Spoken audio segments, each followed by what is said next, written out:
Hello, this lesson is for Friday.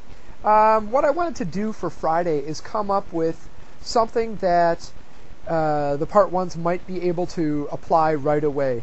Now I know Monday and Tuesday and Thursday's lesson required a lot of prior knowledge, and I also I thought to myself something that you might be able to use in your Part 1. Now I remember doing Part 1. We had to look at Webquests. I'm not 100% sure if you've already done the Webquest part, but what a Webquest is a series of hyperlinks that bring you to different web pages, all related on the same topic, and it uses the internet. Very educational. It's a very effective method and resource for teaching specific things. For example, when I did my Part 1, I looked at a Webquest on weather, and it looked at specifically tornadoes. It brought the students to different activities to do, different research to look at. So yeah, I wanted to look at having you guys look at a Webquest that I created. Excuse me, that I created. The Webquest here is about life cycle of insects.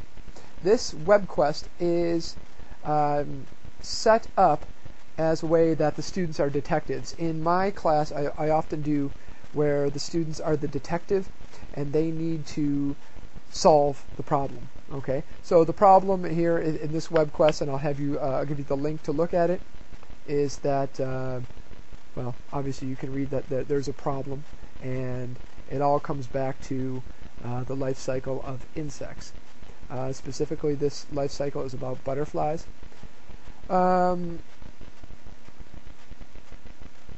I'd like you to do here is I'd like you to see how you would incorporate this using the previous 3 lessons.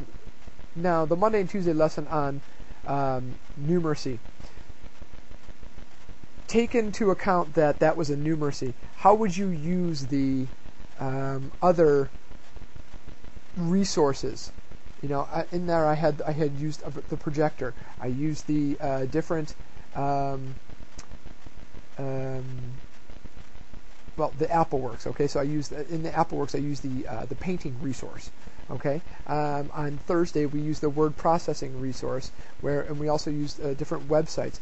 What would you set up aside from the activities that I have already laid out? This could be something where if you are teaching a junior level class who already have the prior knowledge of insect life cycles, you could bring them there right away with no introductory. And you start off and they're off and running. What would you incorporate to make it more rich based for them?